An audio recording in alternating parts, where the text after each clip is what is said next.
Hey guys, just doing this unboxing video on the floor of my room basically because I got a lot of stuff going on right now, so I'm kind of doing this really quick. But today let's unbox a TV that we're going to be setting up in our kitchen because our old TV had a bunch of weird issues, which I guess I can talk about in a minute. Let's start this unboxing video, y'all.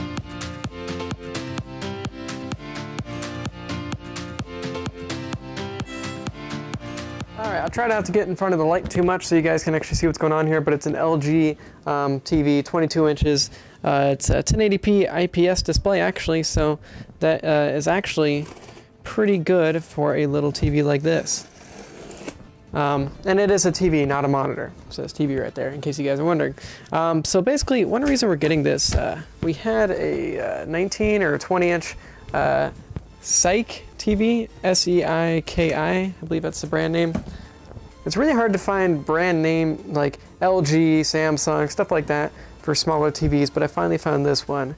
That TV had a bunch of weird issues where it won't pick up digital channels, even though it was built in 2014, I think, which legally I think they have to have a digital tuner in them if they're built after 2009, I think. And then also, I bought an Amazon Fire TV for my dad for Christmas, and that fucking thing doesn't work on the HDMI port on the TV. So, what the fuck? So, hopefully this TV works a little better for us. Here we got a little stand. I should probably set this thing so I can actually see the video, but yeah, there we got a little stand. Pretty cool, I guess. Nice. Stand doesn't really look too crazy, I don't think, but smaller TV, so whatever. Here we got a bunch of packaging stuff, so it looks like a power adapter right there. That looks like a pretty fucking big 3-prong power adapter, which I suppose I can just take out of the bag. By the way, if you guys want me to review this TV, let me know. God, is this bag loud enough? Jesus Christ. Safety and reference, bitches, and warranty.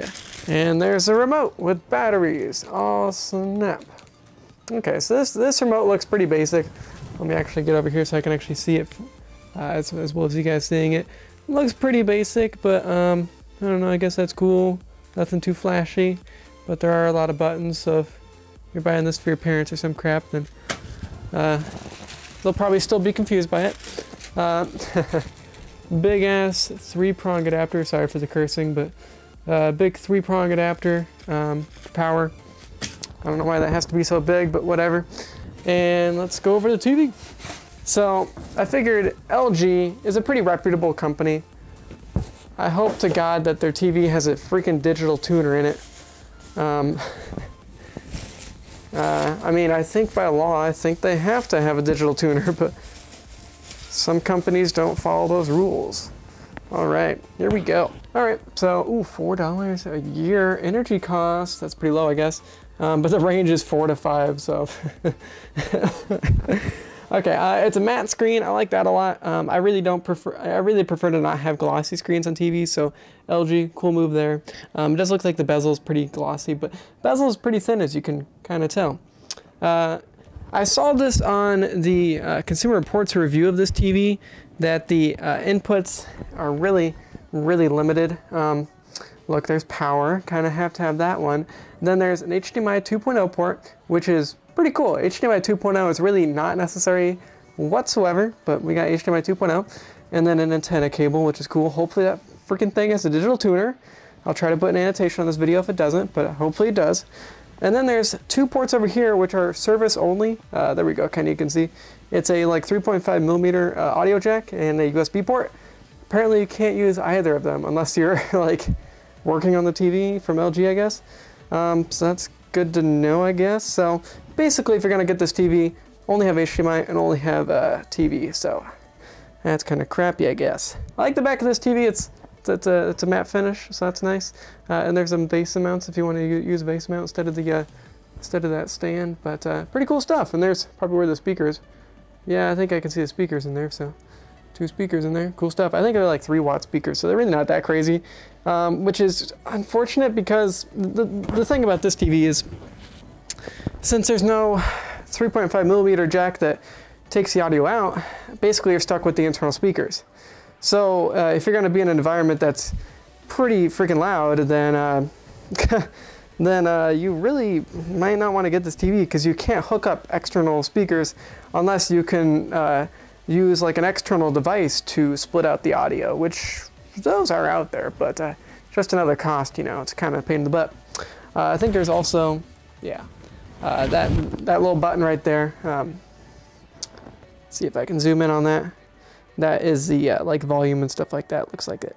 Well, I didn't even set up my mic, so my voice might sound terrible. But plot twist: the TV's broken. I think I can well, at one point I could faintly pick up a line right here. Basically, what's happening is I'll turn up the volume really quick.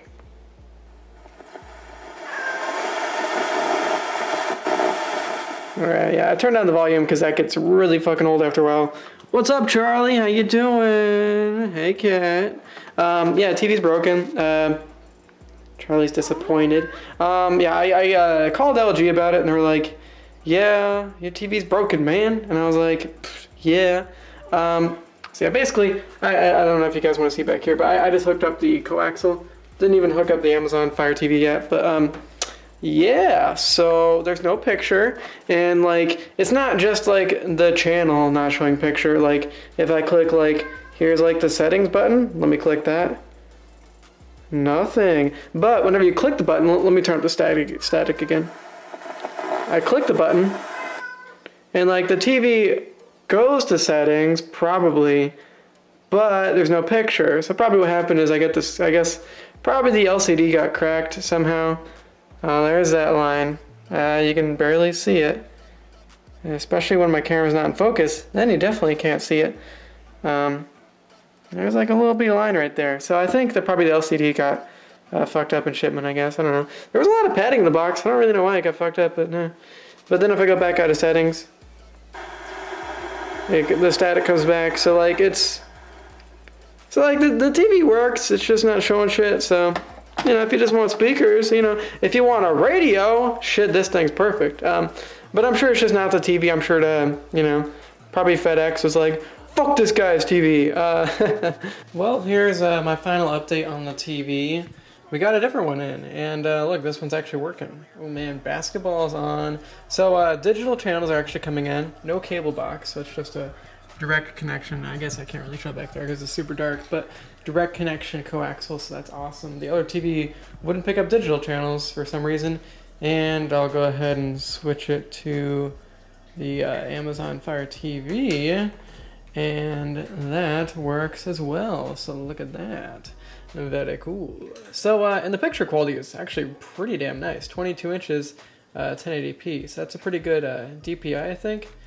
You know, picture density, you know, the smaller the screen size, of course, the sharper the image, but I don't know, it looks pretty nice. And apparently it's an IPS display according to LG, so that's cool as well. So this one works. The box actually looked a little bit more beat up than the last one, but it is what it is, I guess. And if you guys want to see Charlie once, or actually I don't know if he was in this video or not, but there's Charlie, he's eating. What's up, buddy? So yeah, the TV's working, and that's pretty cool. So thank you guys for watching this unboxing video. Probably just bad luck. I sent it back to Walmart, and they just gave me a new one, so cool stuff. Thanks for watching the video. Peace out, y'all.